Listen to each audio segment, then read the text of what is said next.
Имя Айсултана Сиитова стало звучать все чаще, когда речь заходит о современной казахской культуре.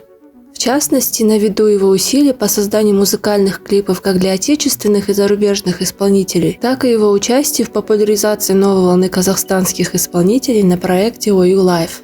После январской трагедии Айсултан сделал пост в Инстаграм, где говорит, что его решимость вернуться в страну только усилилась и что он хочет создавать искусство для земли, которое его вдохновляет.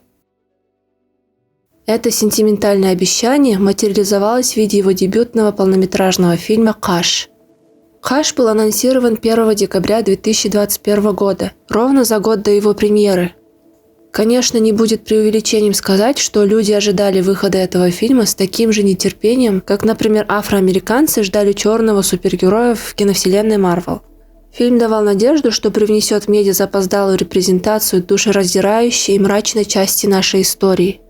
Особенно в такое время, как наше, когда постсоветский Казахстан ищет способы осмыслить свои колониальные травмы в свете нескончаемых экспансионистских амбиций России.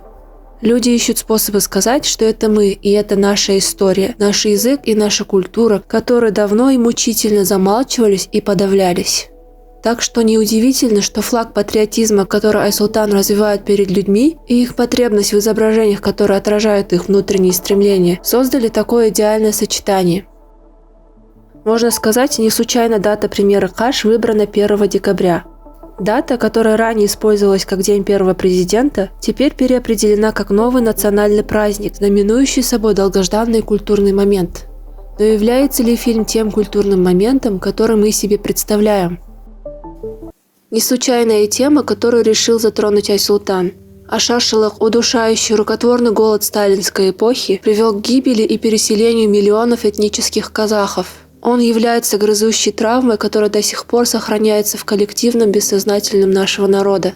Это тема, над которой не размышляли в полной мере. Ее детали не до конца исследованы. Ее последствия не осознаются ни преступниками, ни миром в целом.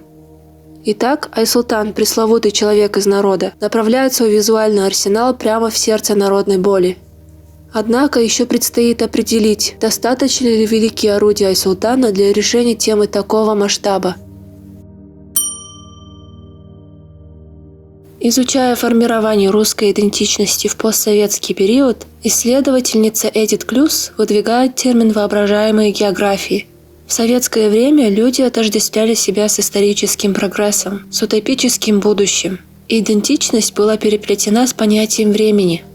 Распад Союза развязал совершенно другую полемику об идентичности, которая основана на метафорах географического пространства. Когда задается вопрос, кто такие русские или что такое Россия, участники дискурса используют образы земли, гор и степей, чтобы обозначить свои представления о том, что такое Россия и кто такие русские.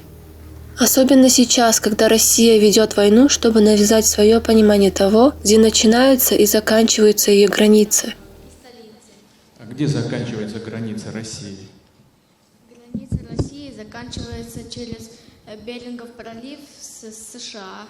Граница России нигде не заканчивается. Нельзя отрицать, что, обретя независимость, и мы оказались в относительно похожей ситуации. Профессор Кембриджского университета Диана Кудайбергенова утверждает, что и для казахских художников и писателей образ земли стал отправной точкой в дискурсе о казахской культуре. Кто такие казахи? Участники этого дискурса представляют конкурирующие понимания казахской идентичности.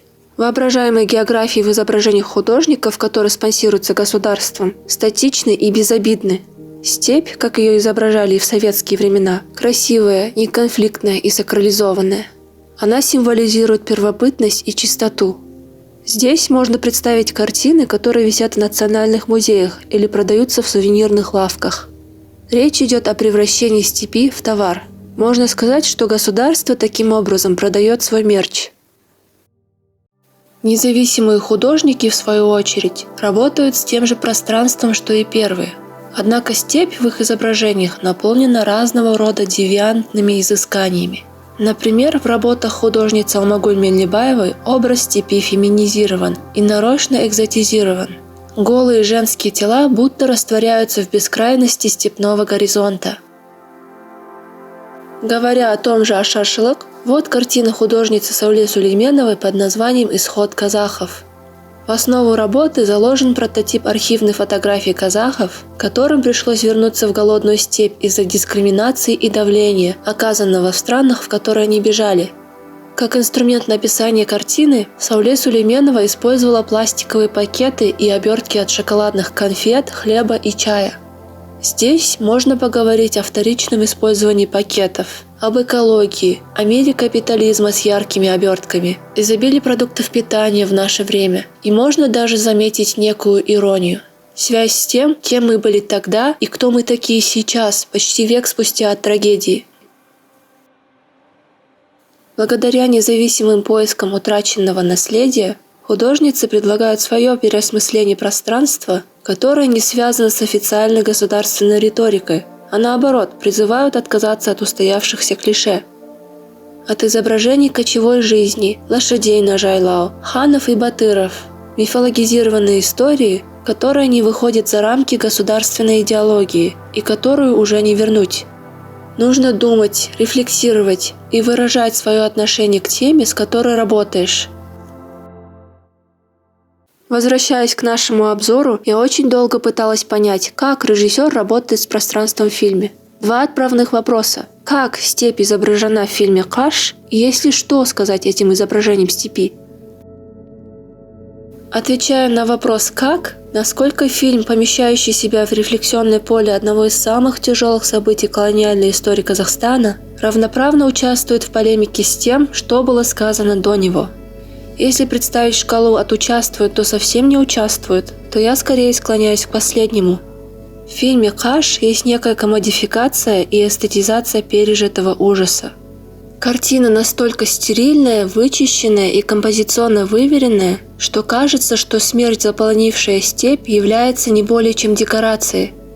Люди, погибшие от голода, выброшены в аккуратно выкопанную круглую яму и красиво уложены друг на друга. Гротескную натуру человеческой трагедии задвинули в специально отделенное для нее место, тем самым обезвредили ее и лишили силы сопротивления. В картинке фильма практически нечего интерпретировать, расшифровывать или додумывать. Эстетизация оказывается анестезией. Восприятие смотрящего притупляется красотой. Айсултан будто говорит, что все, что зритель должен сделать, это сказать «Вау». Но, к счастью, не все так критично. Хоть и в основном голая, голодная степь выглядит стерильной и первобытной, есть вкрапление попыток поговорить о природе степи, об ее стихийности. Под конец фильма потерявшиеся в дороге Исатай и Алим становятся заложниками ее бескрайности. Круговерть и нескончаемость пути, которая водит их по пройденным тропам, отличаются от статичных подходов к изображению пространства, о которых мы говорили ранее. Здесь степь обретает характер. Мне бы хотелось, чтобы создатели фильма пошли еще глубже, еще дальше в своих поисках семиотики степного пейзажа. Сцена с героем Александра Паль отсылает нас к древнегреческому мифу о Прометее, который был обречен на бесконечные страдания за то, что даровал огонь людям. Исатай, у которого не получается разжечь огонь инструментами примитивного человека, получает дар от развитой европейской цивилизации. Далее в фильме герой Александра Паль умирает за кадром при неизвестных нам обстоятельствах, как и Прометей, отмеченный жертвенностью героического поступка. Даже если это не закладывалось создателями фильма, все это выглядит неоднозначно и закрепляет колониальные ориенталистские представления Запада об отсталых народах Востока. Мы находимся в контексте Ашар-Шылыка, не говоря уже о сотнях лет русской колонизации, и поэтому мне непонятно, как такое грубое упущение вошло в финальный монтаж фильма. Возникает ощущение, что когда сценаристы писали Айман, они отталкивались исключительно от ее роли матери. Потеряв ребенка и став жертвой голода, она становится социально неприспособленной и опасной.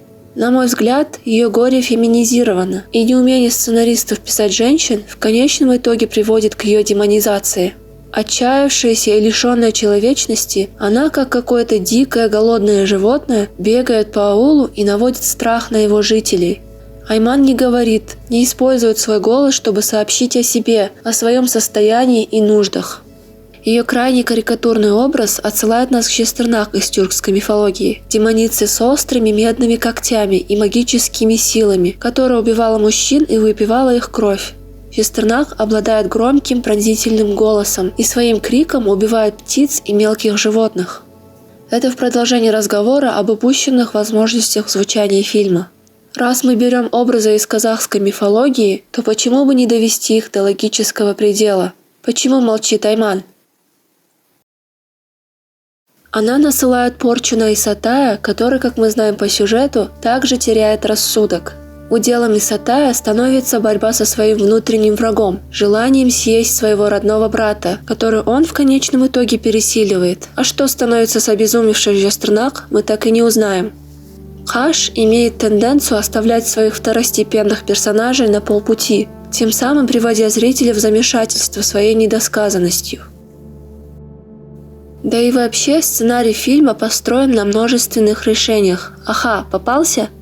Исатай засыпает, и Алим, которого послали собрать дрова для костра, пропадает.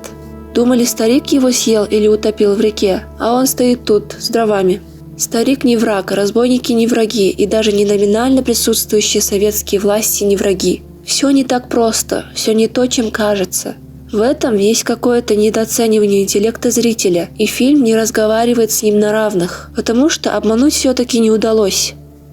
Сама предпосылка того, что Исатай уснул и отправил брата на задание в присутствии незнакомого человека, кричит «опасность», а на самом деле нет. Это напоминает приманку, на которую никто не попадается, или удочку, которую забросили в воду и ничего не клюет. На самом деле все эти персонажи простые ребята, оказавшиеся в крайне неприятной ситуации, а враг – ты сам. Отвечая на главный вопрос фильма, в том ужасе, происходящем с тобой, вину ищи прежде всего в себе. Такая логика сравнима с неолиберальной риторикой, которая перекладывает вину на отдельно взятого человека. Ты беден, потому что недостоин, не заслужил или недостаточно старался, чтобы преодолеть свои сложные обстоятельства. В конечном итоге такое мышление освобождает главных виновников, советских властей от ответственности за ашаршылык. Значимость внешних факторов, из-за которых Исатай голоден и вынужден бороться с желанием съесть родного брата, игнорируется и замалчивается фильмом «Каш». Почему же голодают люди? Их последние средства на выживание бездумно отобрала советская власть, обрекая их на голодную смерть. Все, что мы видим, это грязные, потасканные жизнью люди, которые пытаются достучаться до тех, кто в первую очередь и привел их к такому недостойному существованию.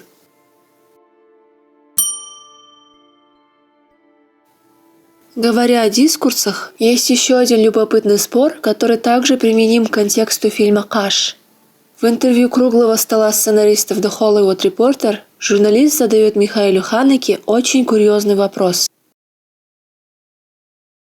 Would you make a film about Hitler? No. Why? Aus dem Grund, weil man bestimmte Dinge, ich finde auch, setze ich mich vielleicht hier in die Nesseln, ich finde einen Film wie ein Spielberg-Film über das Konzentrationslager auch falsch. Ich kann nicht ein Spannungsmoment daraus machen, ob aus der Dusche Gas oder Wasser kommt. Ja. Das ist meiner Meinung nach eine falsche Herangehensweise.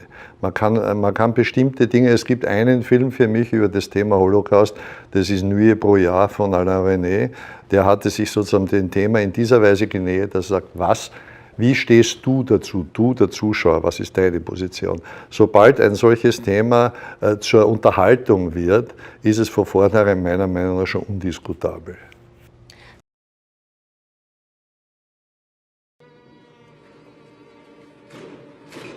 Я не верю, что в кино должны быть запретные темы, но ответственность перед зрителем, про которую говорит Ханеке, считаю обязательной, когда автор берется за историческую трагедию. Саспенс «Из души польется вода или газ», описанный Ханеке как манипулятивный, есть и в фильме «Каш». Да и вообще, главный конфликт фильма построен на дилемме, съест ли Исатай своего младшего брата Алима, чтобы спастись от голода, или не съест. Не съел, переборол искушение, взял верх над внутренним врагом и воистину стал героем. Саспенс рассеивается. Все-таки вода, а не газ. Для зрителя более не остается места для дальнейшего толкования и глубокого размышления над трагедией. Он не уходит из зала кинотеатра с новым пониманием об шашлыке, а тратит свое время на разгадывание дешевых сценарных ребусов. Настоящий ужас этой ситуации заключается в отсутствии каких бы то ни было изображений шашлыка в кино. Аудитория, которую привлекает Каш, это молодые люди. Их сознание – это чистый лист, на который Айсултан может напрямую вписать что угодно, первым взявшись за фильм, затрагивающий эту тему. Изменить сложившееся мнение намного сложнее, чем создать правильное. То есть нужно снять десятки фильмов, чтобы создать полное и частично верное изображение трагедии, передающее реальный масштаб и жертвенность нас как нации. А шашлык – это национальное, созидательное и формирующее событие. Поэтому к любым попыткам освещения трагедии следует относиться с величайшей ответственностью и вниманием, особенно если речь идет о молодом поколении, которое будет формировать Казахстан после нас. Попытка дать пищу для размышления есть в сцене по скрипту. Алим, которого брат еле как уберег, оказывается в детском приюте. Детям, поступившим в приют, сбривают волосы, что соразмерно с обезличением. Он будет обучаться грамоте на неродном ему русском языке, станет человеком, воспитанным Советским Союзом, возможно, позабыв о том, кто и откуда он. Брат его спас, но реально ли спас?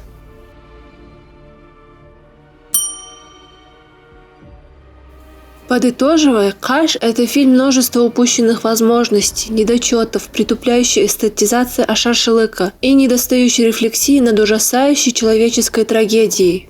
Фильму не хватает смелости говорить честно и открыто, говорить больше, чем уже знают зрители, говорить в целом.